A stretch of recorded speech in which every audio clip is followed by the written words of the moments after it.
नमस्कार, मी रियान द रियाज किचन मराठीमध्ये तुमचं पुन्हा एकदा मनापासून स्वागत आहे। आज आपण ताज्या वाटाण्यांपासून कटलेट कसे बनवायचे ते दाखवणार आहे। हे कटलेट जराही तेलकट वगैरे होणार नाही। यात आपण मैदा, कॉर्नफ्लावर, बटाटे वगैरे कशाचाही वापर न करणार आहोत। अगदी हेल्दी रेसिपी आहे, अगदी डाएटवाले देखील खाऊ शकतात। चला मग न वेळ घालवता रेसिपीला सुरुवात करूया। सर्वप्रथम मी इथे एक गॅस ऑन करून कढई गरम करण्यासाठी ठेवलेली आहे। मी 1 वाटी वाटाणे वापरणार आहे, तर त्याच वाटीने पूर्ण साहित्य मोजलेलं आहे। तर इथं मी अर्धी वाटी पोहे आणि अर्धी वाटी फुटाण्याची डाळ घेतलेली आहे। आता आपल्याला खमंग व्यवस्थित भाजून घ्यायचं आहे। डाळचा आणि पोहेचा अजिबात कलर वगैरे चेंज झाला नाही पाहिजे, या पद्धतीने आपल्याला भाजायचं आहे। हे भाजताना गॅसची फ्लेम आपल्याला मंदच ठेवायची आहे आणि पोहे अगदी कुरकुरीत झालं पाहिजे। तर आपण हे भाजून याचं पीठ बनवणार आहोत कटलेटचा बाइंडिंग येण्यासाठी, आणि हे खूप हेल्दी आहे। अगदी भरपूर लोकांना बेसन पीठ पचायला जड वगैरे जातं, तर हे अगदी हेल्दी आहे। आणि ह्या पद्धतीने बनवून फुटाण्याची डाळ आणि पोहे इथं व्यवस्थित भाजून झालेले आहेत। हे भाजायला मला साधारण 3 ते 4 मिनिट्स लागलेले आहेत, लो टू मीडियम फ्लेमला। हे आता आपण एका प्लेटमध्ये व्यवस्थित काढून घेणार आहोत गार करण्यासाठी। बघू शकतात, मी इथं एका ताटामध्ये काढून घेते। आता आपल्याला त्याच कढईमध्ये बाकीचं साहित्य पण व्यवस्थित अगदी 5 ते 6 मिनिटासाठी व्यवस्थित परतून घ्यायचं आहे। भाज्यांमधला कच्चापणा राहायला नको आहे। सर्वात आधी मी इथं पाव टेबलस्पून तेल वापरते। तेलमध्ये मी इथं 1 टेबलस्पून जिराला व्यवस्थित तडतडून घेतलेलं आहे। 7 ते 8 लसणाच्या पाकळ्या, 1 वाटी वाटाणे, अर्धी वाटी शिमला मिरची घेतलेली आहे। शिमला मिरचीला पण मी बारीक कट करून घेतलेलं आहे, जेणेकरून शिजताना खूप लवकर शिजेल। आपल्याला यांना आता व्यवस्थित मिनिटभर परतून घ्यायचे। बघू शकतात व्हिडिओमध्ये दाखवल्याप्रमाणे। असं केल्याने भाज्यांमधला कच्चापणा राहत नाही आणि भाज्या खाताना कटलेट्स उघडे लागत नाही। तर या पद्धतीने आपल्याला व्यवस्थित परतवून घ्यायचे। आता आपलं राहिलेलं साहित्य पण आपण याच्यात ॲड करून घेऊया। इथे मी 4 ते 5 हिरवी मिरची घेतलेली आहे। मिरचीचं देठ काढून घ्यायचं आहे।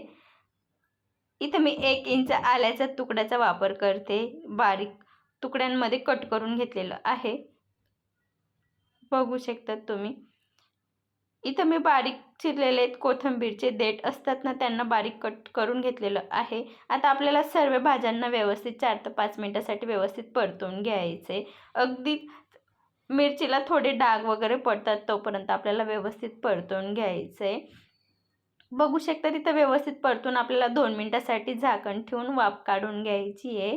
अगदी भाज्या सॉफ्ट वगैरे होऊन जातात आणि यांच्यातला कच्चापणा राहत नाही। या पद्धतीने इथं आपल्याला व्यवस्थित परतवून घ्यायचे। मी आता गॅसची फ्लेम बंद करून देते, बघू शकतात तुम्ही। आता आपण हे गार करण्यासाठी ठेवूया, तोपर्यंत इथं आपलं पोहे आणि फुटाण्याची डाळ पण गार झालेली आहे। बघू शकतात डाळचा जराही कलर चेंज झालेला नाही आणि पोहे बघू शकतात किती कुरकुरीत झालेलं आहे। हाताने चुरलं तर जराही वातड वगैरे लागत नाही, लगेच चुरलं जातं। या पद्धतीने आपल्याला व्यवस्थित भाजून घ्यायचे। आपलं साहित्य पण खूप छान पद्धतीने गार झालेलं आहे। आता आपण मिक्सरच्या भांड्यात काढून आपल्याला पीठ बनवून घ्यायचे, अगदी बारीक पीठ बनवून घ्यायचे। बघू शकता त्या पद्धतीने आपल्याला पीठ बनवायचं आहे, फुटाण्याची डाळचं आणि पोहेचं। आता आपण जे भाज्या परतवून घेतलेले ते वाटाणे वगैरे ते पण आपण मिक्सरला आता फिरवून घेऊया। बघू शकता त्या पद्धतीने आपल्याला फिरवून घ्यायचे, जास्त जाड पण नाही, जास्त बारीक पण नाही। याच्यात आता आपण 1 टेबलस्पून धना पावडर, 1 टेबलस्पून गरम मसाला, 1 टेबलस्पून मी इथं चाट मसाला वापरते, 1 टेबलस्पून इथं मी जिरा पावडर वापरते, मी 1/2 टेबलस्पून इथं मी हळद पावडर वापरते, चवीनुसार नमक, मी 1 वाटी कोथिंबीर वापरते, मूठभर पकडायला गेलं तरी चालेल।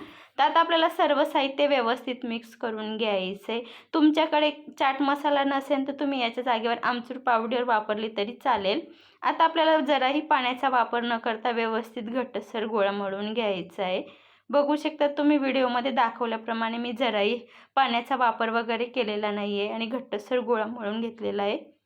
तर या पद्धतीने आपल्याला गोळा मळून घ्यायचा आहे आणि आता थोडं थोडं पोषण घेऊन आपल्याला कटलेट्स वळून घ्यायचे आहेत। या पद्धतीने अगदी आपण पुरी वगैरेला घेतो तेवढा गोळा किंवा त्याच्यापेक्षा थोडा मोठा गोळा घेतला तरी चालेल। हे कटलेट्स बनवताना खास लक्ष ठेवायचं आहे, होईन तेवढं आपल्याला बारीक बनवायचं आहे। याला आपण तळणार नाही आहोत, शॅलो फ्राय करणार आहोत, त्यासाठी बारीकच करायचं आहे। जेणेकरून आतपर्यंत खूप छान पद्धतीने शॅलो फ्राय होईल।